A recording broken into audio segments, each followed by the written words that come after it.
Olá, muito boa noite. No ar o Jornal 10, a primeira desta semana. Seja bem-vindo. Vamos às manchetes.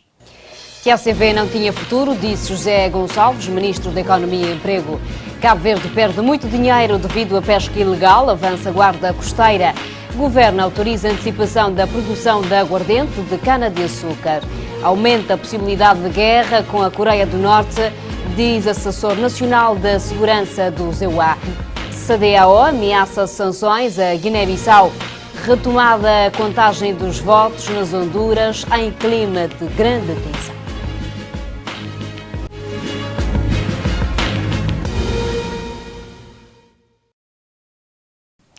Continuação de uma excelente noite, seja bem-vindo ao Jornal 10.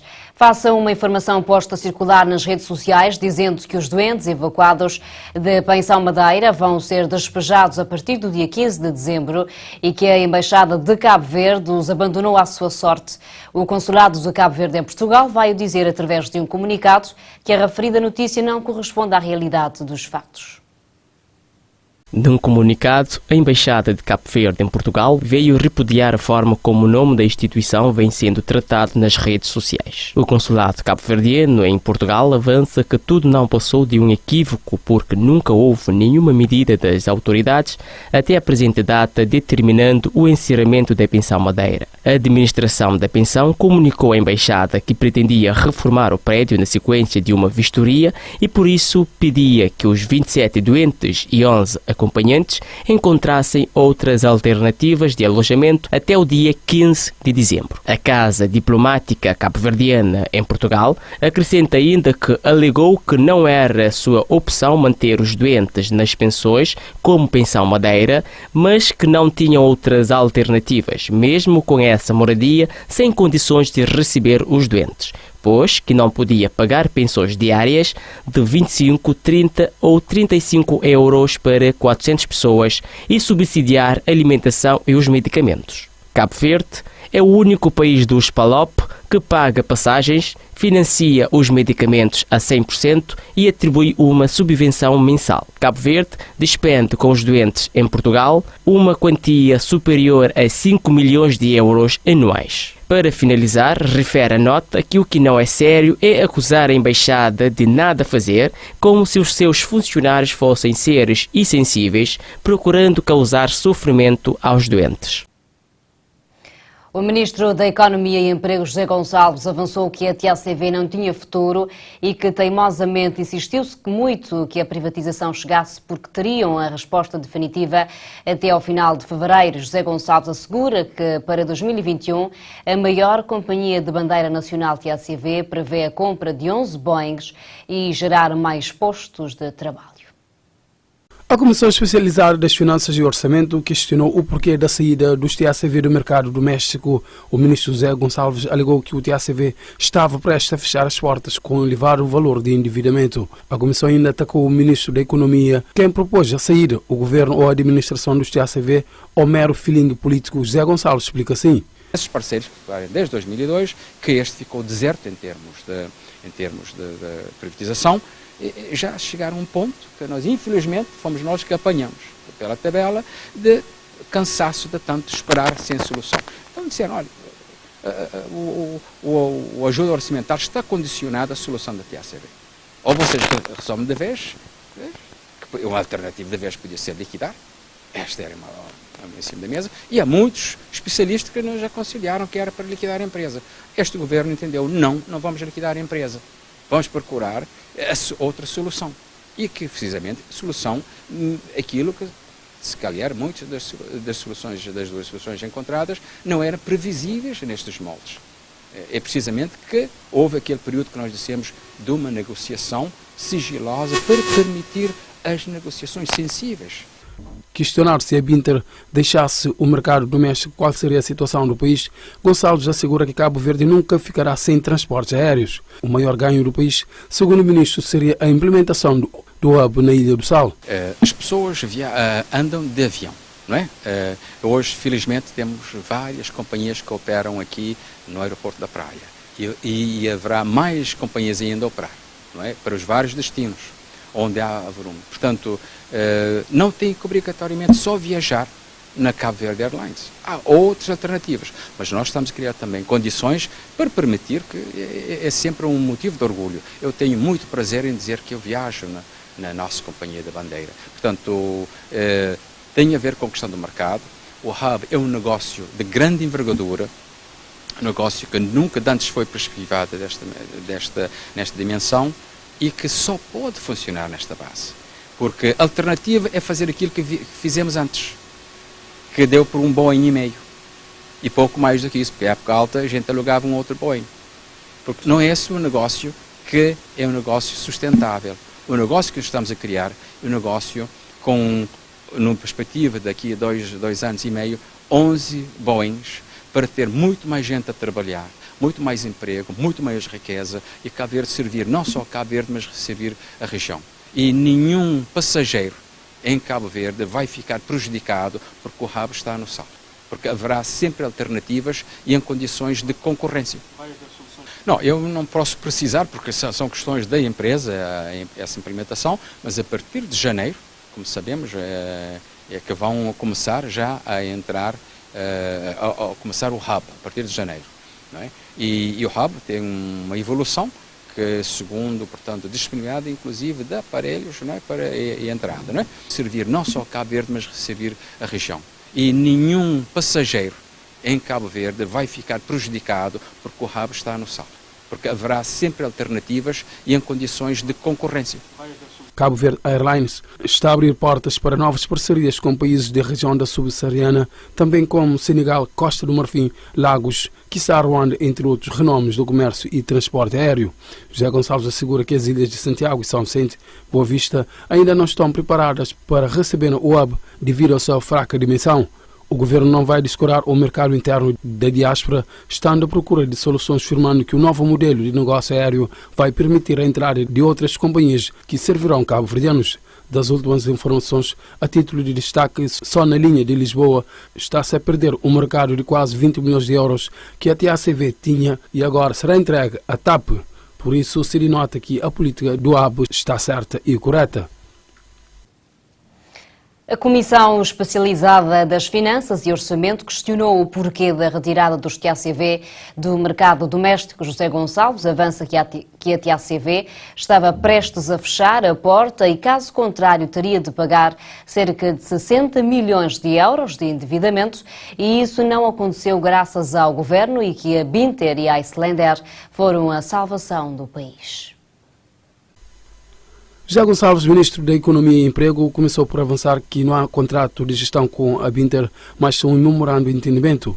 A Binter garante José Gonçalves que chegou numa boa altura e que a negociação dos 30% da capital social injetada para o cofre do Estado parece ser uma realidade e agora cabe ao governo o seguinte.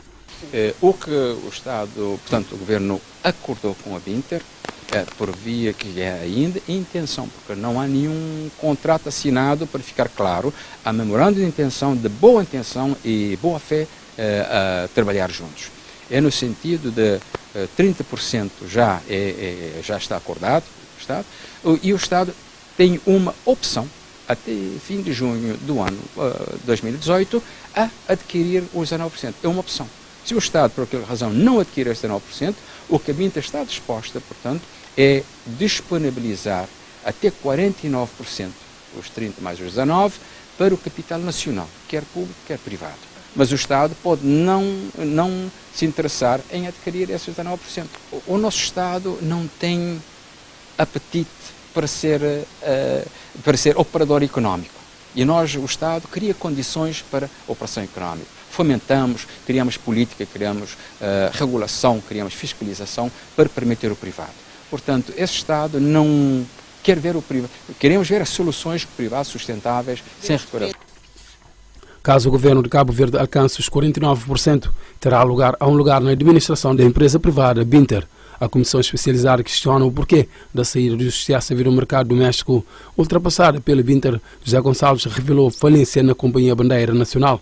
Um dos membros da comissão especializada afirma que os cabo-verdianos estão a sofrer na pele com os serviços prestados pela Binter, que não satisfaz, não cumpre os horários e peca no atendimento. Quanto à companhia Icelandair, que opera no nosso país, tem um contrato de gestão com o Estado de Cabo Verde e que é renovado anualmente.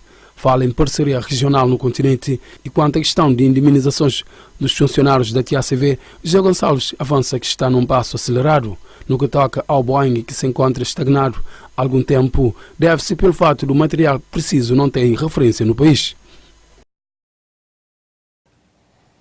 A segurança marítima do país necessita de uma maior intervenção para reforçar a manutenção dos navios e das aeronaves, bem como a aquisição de meios navais e aéreos mais modernos e adaptáveis às condições geográficas do país e às missões deste ramo da Guarda Costeira de Cabo Verde.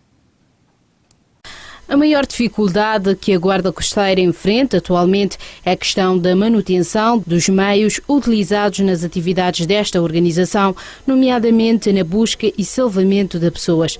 A Guarda Costeira possui 8 navios e uma aeronave, mas neste momento apenas 4 navios estão em serviço, porque os restantes 4 estão em manutenção, incluindo o Guardião, o maior navio da Guarda Costeira com capacidades para navegar em toda a zona económica exclusiva de Cabo Verde. A maior dificuldade que nós temos é em termos de manutenção dos nossos meios.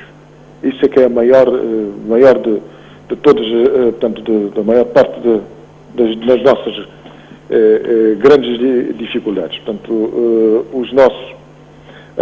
a manutenção é algo muito cara, portanto, muito cara, e é necessário, ter pessoal, portanto, qualificado. Temos uma manutenção muito incipiente, portanto, dificuldade em realizar manutenções planeadas e que põe em risco perdermos meios muito dispendiosos precocemente.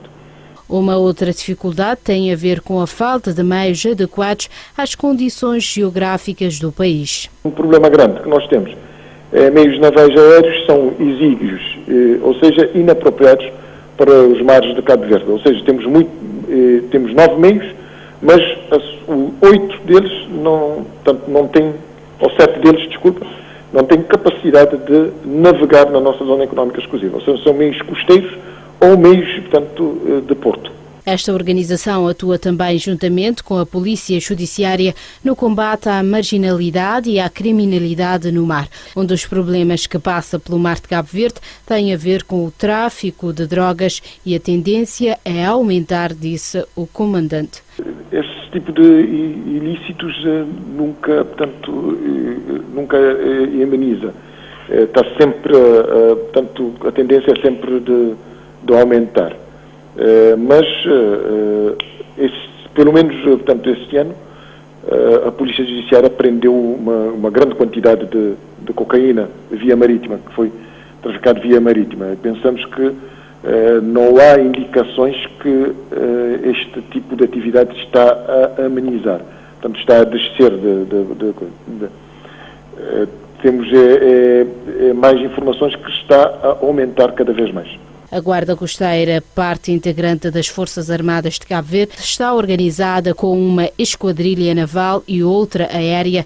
Tem essencialmente missões de defesa e proteção dos interesses económicos no mar, sob jurisdição nacional, apoio a operações terrestres e anfíbias e bem assim como ao combate à imigração ilegal e outras atividades ilícitas no meio marítimo e também para atuar em situações de catástrofe natural e prevenção da vida no mar. Cabo Verde perde muito dinheiro devido à pesca ilegal, uma prática que acontece frequentemente nos mares de Cabo Verde, diz o comandante da Guarda Costeira do país. Para além de dizimar os produtos marinhos do país, também constitui uma concorrência desleal aos pescadores nacionais. Na costa ocidental africana, a pesca ilegal é uma prática muito frequente em Cabo Verde. Este tem sido um dos problemas ligados ao mar que atualmente tem gerado prejuízos para o país. Além disso, constitui uma concorrência desleal para os pescadores de Cabo Verde e destrói os habitats marinhos, conforme avança o comandante da Guarda Costeira de Cabo Verde, Pedro Santana. Cabo Verde perde muito dinheiro, portanto, muito dinheiro com a pesca ilegal. Nesse momento dizem até pesca INN, pesca ilegal, portanto, essa pesca não regulamentada e não declarada, Cabo Verde, pelo esse facto, perde muito dinheiro. E temos vindo a ter alguma informação que, portanto, existe alguma pesca em NN em Cabo Verde, mas é algo que, portanto, que é uma união de esforços entre a Guarda Costeira e a Direção-Geral dos Recursos Marinhos para vermos se aumentarmos a capacidade de estarmos presentes, de aumentar a nossa presença na Zona Económica Exclusiva. A Guarda Costeira diz estar a trabalhar muito no combate à pesca ilegal, mas a insuficiência de materiais dificulta a fiscalização de toda a área exclusiva de Cabo Verde, que é de 645 mil km². Traz muitas consequências. A primeira consequência que nós teremos é, portanto, uma lapidação, digamos assim, dos nossos recursos vivos. O que, digamos assim, portanto, cada vez menos peixe chega aos nossos mercados. E isso tem consequências, portanto, na nossa alimentação, como é fácil de prever, e também, obviamente, nos pescadores que cada vez mais portanto, estão a fazer um esforço, portanto, o esforço para captura é cada vez maior. E isto, portanto, empobrece, digamos assim, os nossos pescadores, que é muito mau para a nossa economia. A ONU estima que a pesca ilegal retira à economia global mais de 23 mil milhões de dólares por ano, uma realidade que, quando associada ao fraco controle das águas marítimas em África, passa de preocupante a ameaçadora. Foi avaliado que a pesca ilegal provoca prejuízos de cerca de 260 milhões de euros na África Ocidental. O ministro da Presidência do Conselho de Ministros, Fernando Elísio Freire, anunciou hoje que o Governo vai pedir uma autorização legislativa ao Parlamento para alterar a lei da droga e regular o consumo e tráfico de estupefacientes. Fernando Elísio Freire falava à margem de uma conferência para fazer o balanço da reunião do Conselho de Ministros. Mostrou que o Governo quer uma lei da droga que seja abrangente e adequada à situação atual do país. Para regular o consumo e o tráfico de estupefacientes, ou seja, uma lei que regula o consumo e o tráfico de estupefacientes, definindo especificamente o processo criminal, os tipos de crime, penas e medidas de segurança e os respectivos pressupostos associados ao consumo e tráfico ilícito de estupefacientes. O reforço e articulação institucional policial, vai-se pedir o reforço articulação institucional policial e judiciária. O ministro salientou que esta lei pressupõe a introdução de uma tabela indicativa de quantidade de uso diário e a possibilidade de ser alterada sempre que se justificar, com especial destaque para a educação, a prevenção e o tratamento de toxicodependentes e consumidores habituais. Também pressupõe-se a introdução de uma tabela indicativa de quantidade de uso diário e possibilidade de ser alterada sempre que fundamentalmente se justificar.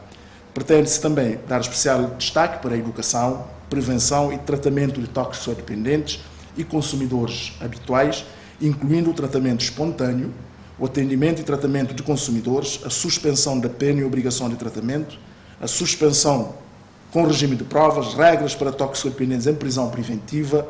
Este projeto só dará entrada ao Parlamento, segundo Elísio Freire, no próximo ano, para depois passar para a promulgação pelo Presidente da República.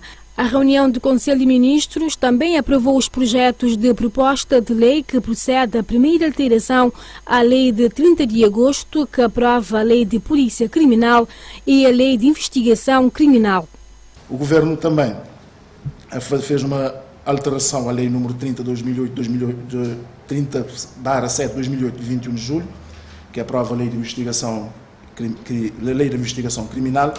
Como sabem, uma lei de 2008, que o Governo está a fazer uma alteração, alterando alguns artigos, mas essencialmente fazendo uma definição muito mais clara daquilo que é a investigação criminal. Ou seja, com esta alteração, o Governo quer que a investigação criminal compreenda o conjunto de diligências destinadas, no âmbito do processo penal, a recolher os indícios de crime, descobrir e recolher as provas. Para além desses, o Conselho de Ministros também aprovou o projeto da proposta de lei de autorização legislativa para aprovar a primeira alteração do decreto legislativo de 18 de agosto que estabelece a orgânica da Polícia Judiciária. Fernando Elísio Freire afirmou hoje na cidade da Praia que, tendo em conta a situação que o país vive, a produção de aguardente de cana-de-açúcar vai decorrer do 1º de dezembro até finais de fevereiro, em vez de janeiro a maio. Durante a reunião do Conselho de Ministros, foi aprovado um projeto de resolução que procede à criação de um regime excepcional e transitório ao que aprova o regime jurídico de produção de aguardente de cana-de-açúcar. Como sabem, há um período de poisio, há um período de produção e o Governo está a fazer esta pequena alteração transitória para que a produção possa começar agora, no dia 1 de dezembro. Anteriormente, como sabem, era de janeiro a maio que se podia fazer a produção de aguardente de cana-de-açúcar. O Governo está a propor que haja essa alteração, que se comece a 1 de dezembro e vai até o final de fevereiro, como os meses para a produção da cana-de-açúcar. O ministro garantiu que a partir do próximo ano essa medida transitória será retirada para que se volte à normalidade na produção de aguardente de cana-de-açúcar, aguardando uma boa época de chuva em 2018. Tudo relacionado com a gestão do mau ano agrícola e da seca, que está a levar com que a cana que neste momento existe não possa secar-se. Nós estamos já em condições que normalmente estaria caso estivéssemos numa época normal. Mas é uma medida transitória que o Governo está a tomar e a partir do próximo ano regressaremos, Deus queira que chova muito, para podermos regressar à normalidade na produção de aguardente de cana-de-açúcar. Presentemente, todo o processo de fabricação de aguardente de cana-de-açúcar é submetido a um rigoroso controlo, visando respeitar os teores de componentes químicos estabelecidos pela lei e garantir a qualidade do produto, salvaguardando a saúde do consumidor.